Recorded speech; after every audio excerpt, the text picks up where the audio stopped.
What's up, everybody? And today we're taking a look at the Studio Series War for Cybertron Voyager class ratchet. So, of course, we will take a look at the packaging first. Now, just taking a look at the box here, just gonna go over it really quick because this is a kind of pre-recorded video because I did voice work already for parts of the video. But anyway, you got a very nice look at the character on the front. Got War for Cybertron there on the side. Very nice look at Ratchet here on the back. Very nice. Got a look at the figure on the back there, and War for Cybertron on the top. Nothing too crazy going on. And of course, with every single Studio Series figure, you do get a bat drop, which looks pretty cool. Kind of looks like a laboratory, on Cybertron. So let's talk about the figure. So here's the figure itself. Now we will go into the details of this guy. So as far as the details go, he's not too bad. I mean, for the most part, he really is just all, white and very white. And he's got some, red on him, so he's just basically white and red for the most part, and this kind of like pinkish orange. You got very nice looking, medic logos there on the shoulders. Got the very nicely painted torso here with the Autobot logo sticking out there. And I really do actually love the fact that you can flip this thing around. I'm pretty sure that's for transformation, so you can actually hide the Autobot logo, which is kind of an interesting thing. I've never, seen that before. I love the paint job all around for this guy for the most part. I love how they paint up the light effects on the bodies. But, of course they miss some areas with the lighting, but there is very nice mechanical sculpt work going on with this figure. Of course, got medic logos there too, but that's mainly for the vehicle mode. But as I was saying, I really do love the sculpt work on these figures and whatnot. But they do just need that, video game touch, which we will do here soon. There is some very nice sculpt work going down the legs here. Very nice red going on there. I can't exactly know what kind of red it is. It's kind of like a candy red, sort of. Very nicely sculpted and painted tires. Those look really nice. Then, of course, you got some very nicely well-kept together parts on this figure. One thing about this figure I will say is he's very clean. Like, just looking at the back of him, he's a super clean looking bot, and I really do love that, because a lot of these Gamer Edition, figures have been kind of a little bit back heavy and messy in some areas, but for the most part, they're pretty good. I still do really enjoy these guys. But getting on this kind of head sculpt here, very nice looking head sculpt. I think it's sculpted quite beautifully. They got the eyes painted up quite nice in there, and I love the sculpt work for the head. And the crest of this figure looks really nice. Now, this figure eventually is going to become an Ironhide. They seem to like to do that with Ironhides and Ratchets. But as far as, the base figure goes, that's as much as I can say. But let's give him a makeover. And there we go. There he is, all nice and painted up and weathered down to make him look a little bit more accurate to his video game counterparts. Now, let's take a look at what I ended up doing to this figure. Pretty much the same thing I did with my Sideswipe figure when I did a review on that, and some of my other Gamer Edition figures, which I have not reviewed yet, but I plan to do sometime in the future. Just gotta get the new stuff out of the way first. But I added some dry brushing and, of course, a black wash to add some very nice weathering to him. And it did pick out a lot of the details on this guy, so it's a lot easier to see the details now since I did apply a wash. I did those forearm parts with a gunmetal gray, and then I added, of course, weathering and whatnot. I didn't have to do a lot to this figure because, for the most part, this figure was painted up quite nicely. So as far as most of the parts, they are really just, weathered. Then, of course, some of the areas I fixed with the lights and stuff were when they, since they didn't, add those parts themselves. I can't exactly match the type of, orangey color that they decided to go with. So I just went with just a regular basic red. But honestly, I think it's really not that big of a deal. Because to me, it fits for the most part, when you're not really looking at it. I painted these pieces up here in red, that little piece, and of course that kind of like cross piece there. I did a bunch of weathering. I didn't do anything to the tires because I feel like they don't really need anything. And of course with the head, I heavily weathered the head up just to make it, very battle ravaged and to pick out a lot of those details that were, a little bit lost in its basic kind of paint job. And then turning around to the back here, I did these pieces on the back in red, just to match with the game. And of course with these parts here, and of course I did the lights and everything for those vehicle parts. Now, this guy was not easy to paint, mainly due to the fact that, there's not a lot of pictures and references to go off of. But I did paint the inside parts here with that red too as well. But yeah, back to the reference thing. A lot of these Gamer Edition, War for Cybertron, Fall of Cybertron characters don't have enough references, or a lot anyway, to go off of. I also did lights there too as well. But yeah, they don't have a lot of references to go off of, so I kind of have to, guess and check and just make sure I can get some parts right. But for the most part, I think he's almost like the game. Now let's talk about the accessories. So, first up on the accessories list, he does come with this gun, which I'm going to be completely honest with you. I have no idea what kind of gun it is. I've played the games before, but I don't remember seeing this gun. I wouldn't be able to name it, but I did do some dry brushing, and I painted the regular plastic gray part in silver and added, of course, a black wash to that as well to make it look nice.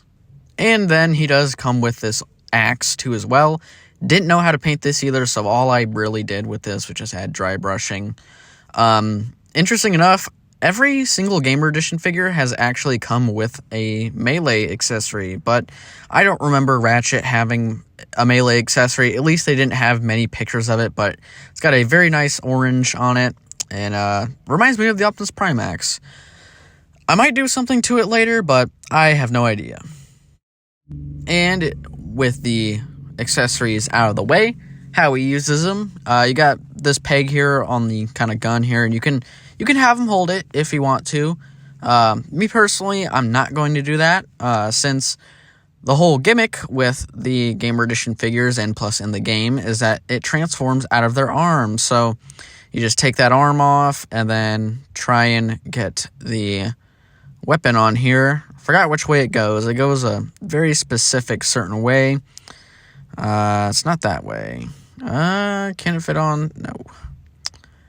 Goes, okay, so it goes in this way. So once you got that on, now it looks like it's transformed out of his arm, which is super cool. I always love that about the, War for Cybertron and Fall of Cybertron games, because these games were probably the best Transformers games we have ever gotten. Besides maybe, the first movie tie-in and, the third Dark of the Moon movie tie-in and whatnot. But another thing that's cool is if you take this arm, you can actually tab it into his back here. And it just tabs right on in. And what's really cool is that once you fold all of this back up and put it back on his back and, tab it in just like if you were transforming him, you have arm storage. Now, you can't store the gun like that, unfortunately, but you can store the arm like that. Now, that is super innovative and super clean. That is probably the best weapon storage I think I've ever seen in my life. But as far as the axe goes, you just kind of unpeg it. Just like the Optimus Prime axe for the most part, and I'm pretty sure the Megatron axe too. Then you just kind of try and rotate and twist this into the hand. It's very difficult. I might have to do this on camera, just because of how actually difficult this is to get in. It is unbelievably tight. So, yeah, I think I might have to actually do this on camera just because it's super tight and I don't want to break it. Okay, now that I did that off camera, now you can see how he looks with his axe and everything. It's really nice. I love how, he holds it just like the other ones, but they definitely could have made it a little bit looser or, not as tight because it does, feel like it's going to break. Now let's talk about the articulation. Now, as far as articulation goes, he's decently articulated for, a Transformers figure. Because as you know, Transformers really don't articulate too well, but the head can look up about that far. You can actually, spin it all the way around, but I'm going to try to refrain from that because it looks like there's a lot in the way. You can move this shoulder, pad all the way around. It's on a ball joint and a hinge, so you can move it out of the way, whichever you wish. I'm not sure if this part, no, I don't think that part actually comes out, but we're gonna move the shoulder pad out of the way, but the arm can go up about that far. You can get a full 360 rotation out of it as well. You do have a bicep swivel, single jointed elbow, and a swivel at the wrist. So very good arm articulation for this figure. Nothing too much when we get to the waist, but there is a waist swivel that goes around pretty well. The leg can kick up about that far. It can go back all the way. There is kind of like a knee thigh swivel, single joint at the knee.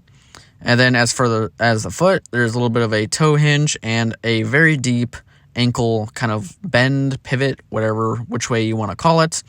So he's decently articulated.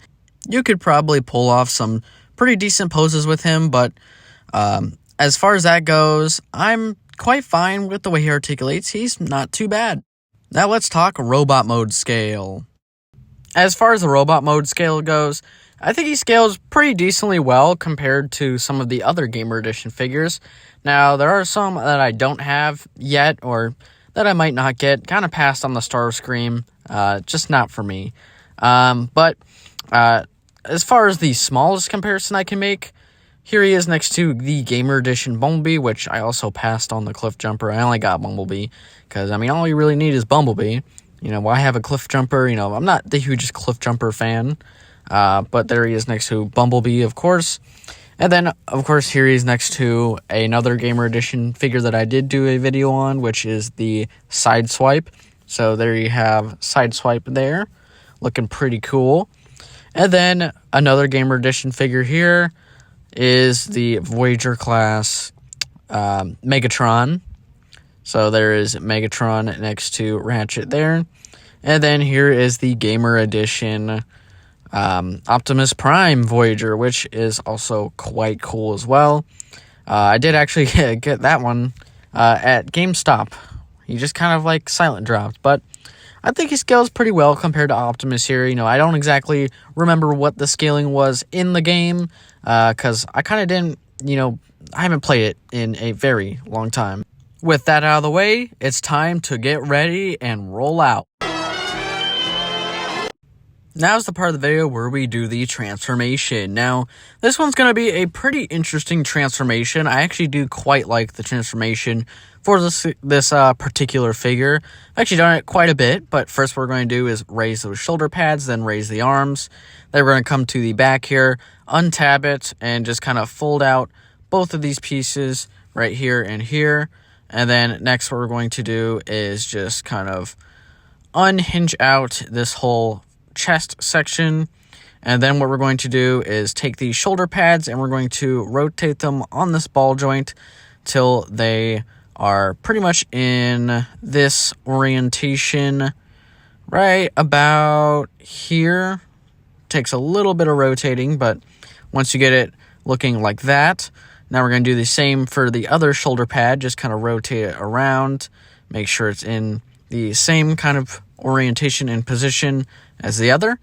Then next what we're going to do is fold this bit up. Now it's going to just kind of keep falling down, so if it falls down we'll just leave it there, but the idea is to have it rest in those shoulder pads. So what we're going to do here is we're actually going to take and rotate this shoulder area around, so that way the tab opening is facing the inside of the chest. Then we're going to hinge down this whole assembly, and then what we're going to do is bring this section down like so, and then bring this in. Do the other way. Okay, so we're going to bring it up instead, and then bring it on in, and then it should just tab right into the chest like so. And then next what we're going to do is rotate this arm around and then bring it on in Now there's going to be a tab section right there that is actually going to tab right on in to the forearm. So there's the tab section there, and there's the slot area right there. It just kind of rests in there a little bit, so just kind of rest it on in. It's like a very, very soft tab, but it will stay in, so that'll just sit right on in there, and you should be good to go with this side first. Just make sure that hand is lined up properly. Same thing as the other one. Now we're going to, but first, without removing the arm, we're going to bend this section down like so, and then we're going to bring this section in and rotate right there, lift that up, and then it should just tab right into the chest like so. And then we are just going to rotate yet again on this arm here, and then bend it right on in, and it should just tab right on in very nicely. And then what we'll do, since we have the first, section of the vehicle mode already done, next we're just going to bring back up this piece, and it will just sit right on in there. Then there's a tab right here that will tab into the chest section right there. So we will just get that tabbed right on in, and then just make sure that this whole area around here is just all nice and squeezed together, and it should tab on multiple points right there and there, and it will actually tab into the chest too as well. So just make sure you give that a nice squeeze, and then we will be starting on the legs. And actually, I did forget to move that little piece right there, so let me just try and get that moved around. I might actually have to take this a little bit apart to get that back to where it needs to be. All right, so we're going to lift this up just for a second. I know this is a little bit messy. I tend to do this sometimes by accident. But see that little, kind of piece on the chest that has the Autobot logo? Just make sure you have that spun around. It's a little bit stiff for me since I have this guy painted up. So just make sure that you get that part rotated and flipped around, so that way the Autobot logo is no longer showing, because it'll be weird to have a vehicle mode with two Autobot logos in the same place. So you should have it flipped around, and it will, or should, line up perfectly. And we'll just bring this stuff back down and just make sure it's all tabbed into its respective place that it needs to be. And we should be good to move on to the next step. Now, next what we're going to do here is we're actually going to tab in this top section to the arms now. So make sure those are tabbed in, and it will secure both the arms into the body, and it will secure pretty much the whole front of the vehicle mode, which is very nice. So that is pretty much the entire front of the vehicle mode. Now we can work on the legs. Now for the first thing to do is bring these toes kind of down from the leg orientation it was in. Next what we're going to do is rotate here right at the waist. So just rotate it all the way around. And then next what we're going to do is rotate at the knees, like so. Just rotate those all the way around.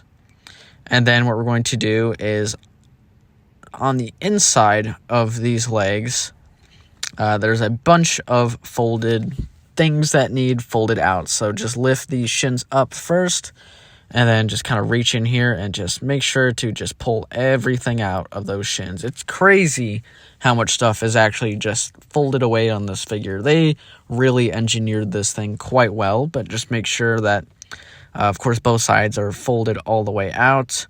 And then what we're going to do is these will, swing around, but we will just keep them half swung just a little bit. Lift this section right here, and then just kind of rotate it and make sure it does just lay down. But we will have to, seems like we actually forgot a step again. So let's just take this part underneath here, and this will just swing out, and then it will just kind of soft tab in to the leg itself, completing the back of the vehicle mode. And then we will just bring this section here down, without, ripping the whole entire piece off. But as long as you get that lined up, and then it should be all good to go. So then just put that part down, and then you got one whole side of the vehicle mode completely done. Now moving on to the other side, pretty much the same thing. Just kind of lift this part out, rotate it, flip it up, and then flip this section here out from under, and then it should just soft tab into the back of the vehicle mode or the back of the shins, whichever you want to call it right now, but it's pretty much just the back of the car. And then just make sure that this portion here is all flush and nice and sitting down. And then make sure, if you have the ankle hinge out, just make sure that's snapped back in. Now what we're going to do is just bring all of this together, and it will just kind of clamshell on each other. So just bring this section here in, and then come to this side, bring that section in, and then just start to tab everything together. I would start with the shins first, just makes it a lot easier.